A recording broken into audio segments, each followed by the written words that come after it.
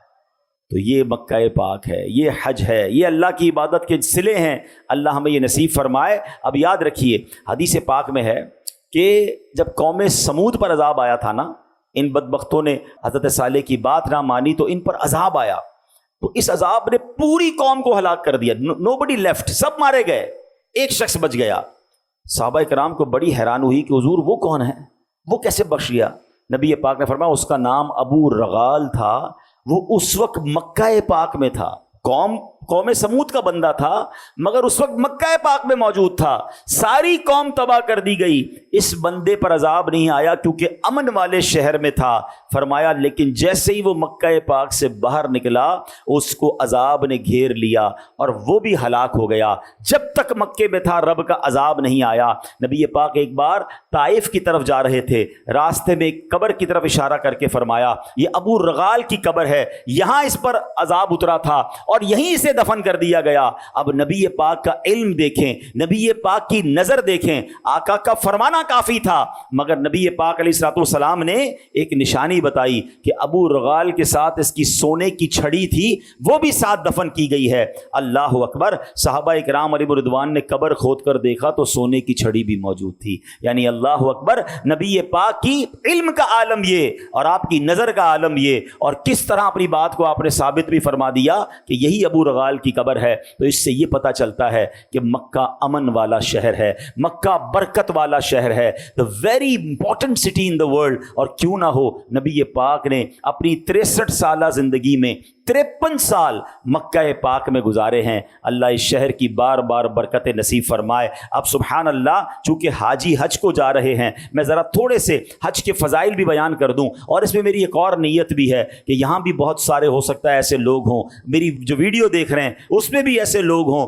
جن پر حج فرض ہو چکا ہے اور جو حج نہیں کر رہے یا ڈیلے کر رہے ہیں. یہ اہم فرض ہے, اس میں تاخیر نہیں کرنی چاہیے. پہلے فضیلت سن لیں. اللہ کے حبیب علیہ الصلوۃ والسلام فرماتے ہیں جو بندہ کعبہ شریف کا حج کرے اس دوران نہ فحش باتیں کرے نہ ہی گناہ کا کام کرے. یہ بھی بڑا پرابلم ہے, حج بھی کرتے ہیں گندی باتیں بھی کر رہے ہوتے ہیں, حج بھی کر رہے ہوتے ہیں لڑائی بھی کر رہے ہوتے ہیں. یہ نہیں کرنا. یہ 2 کنڈیشن یاد رکھیں, فحش باتیں نہ کرے, گناہ کا کام نہ کرے. تو رجعا کا یوم ولدتہ امہ, وہ ایسے لوٹ جائے گا جیسے ماں نے اس کو جنا ہے, یعنی آج ہی پیدا ہوا ہے. اس کا مطلب یہ ہوا اس کے پچھلے سارے گناہ معاف کر دیے جائیں.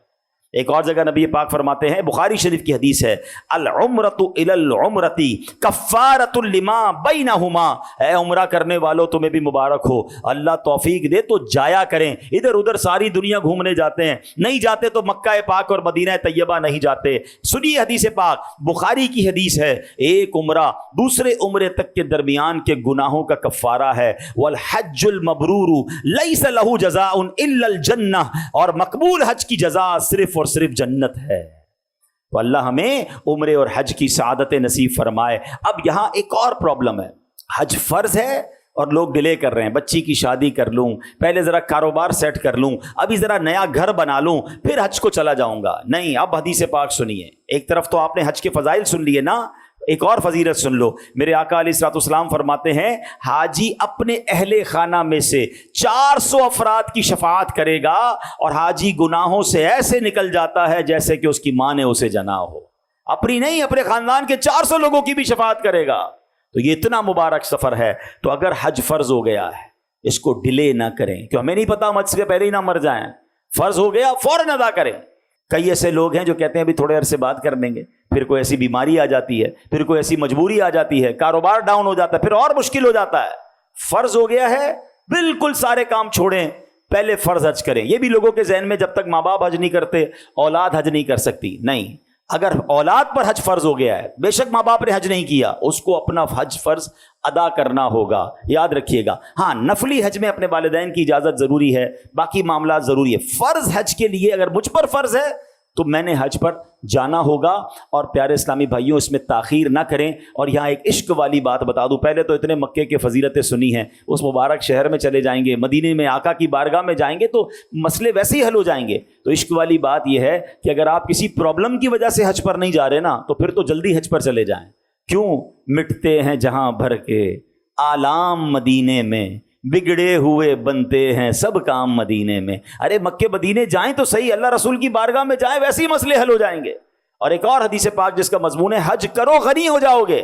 جو لوگ کہتے ہیں نا یار اتنے پیسے خرچ ہو جائیں گے, ارے حج کرنے پہ تو اور اللہ عطا فرماتا ہے. تو جو استطاعت رکھتے ہیں, ہاں ایسا نہیں کہ غریبوں پر بھی حج ہے, جس کی استطاعت ہے جو یہ مال رکھتا ہے اس کی تفصیل ہے, سفر کی طاقت بھی رکھتا ہے, واپسی تک گھر والوں کا اس کے پاس توشہ بھی ہے, گھر والے بھی خیر سے اس کے استعمال کرتے رہیں گے, جو تفصیل ہے وہ ساری دیکھ لیں. لیکن اگر آپ پر حج فرض ہے پلیز ڈو ناٹ ڈیلے, آپ حج کیجئے. اگر اس سال حج کے فارم وغیرہ نہیں بھر سکتے تو آپ پکی نیت کر لیں کہ اگلے سال آپ نے حج ضرور کرنا ہے. اللہ کریم ہم سب کو آئندہ سال حج کی سعادت نصیب فرمائے, حرمین طیبین کی حاضریاں عطا فرمائے. اور ہاں اب میں نے عمرے کی فضیلت بھی بیان کر دی, حج کی فضیلت بھی بیان کر دی. کئی سارے ایسے لوگ ہیں جو ماشاءاللہ جاتے رہتے ہیں, مگر یاد رکھیے یہ بڑی مبارک جگہ ہیں, وہاں ہم نے نیکیاں کرنی ہیں, گناہ نہیں کرنے. ابھی آپ نے سنا کہ فحش بات نہ کرے, گناہ نہ کرے. یاد رکھیے مکہ پاک کا مقام اتنا بلند ہے کہ مکے میں ایک نیکی 1,00,000 نیکی کے برابر ہے.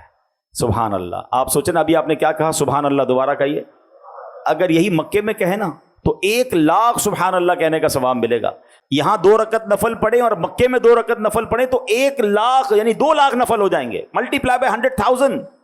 تو بتائیں ادھر کرنا کیا چاہیے, صرف نیکیاں. لیکن چونکہ مقام بلند ہے نا تو ایک گناہ بھی 1,00,000 گناہ کے برابر ہے. یہ بھول جاتے ہیں لوگ, وہاں بھی غیبت, وہاں بھی لڑائی, وہاں بھی موبائل پر پتہ نہیں کیا کیا دیکھ رہے ہیں. نہیں, مکے میں ڈرنا ہے کہ میرے گناہ نہ, کہیں میں گناہ لے کر نہ آ جاؤں, میں معافی مانگنے گیا ہوں, میں اللہ کو راضی کرنے گیا ہوں. بالکل اسی طرح مدینہ طیبہ, سبحان اللہ, سنبھل کر پاؤں رکھنا زائروں شہر مدینہ میں, کہیں ایسا نہ ہو سارا سفر بیکار ہو جائے. تو اللہ آپ کو بار بار حج اور عمرہ نصیب فرمائے, مگر ادب کے ساتھ جائیے گا, عبادت کے لیے جائیے گا. اور مکے میں تو وہ عبادت ہے جو پوری دنیا میں نہیں ہو سکتی, خاص طور پر طواف کعبہ. پوری دنیا میں کعبہ تو ایک ہی جگہ ہے نا, تو وہاں طواف کریں, عمرے کریں, حرم پاک میں وقت گزاریں. یہ ہوٹلوں پہ, شاپنگ سینٹر میں لوگ پورا دن باہر گھوم رہے ہوتے ہیں. 1-8 گھنٹے کے لیے مسجد نبوی شریف میں, 2 گھنٹے کے لیے گئے حرم شریف میں گئے, باقی سارا دن باہر. نہیں, ہم اس لیے نہیں گئے, اللہ نے بلایا ہے تو اس سفر کو اپنی مغفرت کا سفر بنائیں. اللہ کریم ہمیں بار بار سفر کرنے کی توفیق عطا فرمائے. آمین بجاہ النبی الامین صلی اللہ تعالی علیہ وسلم.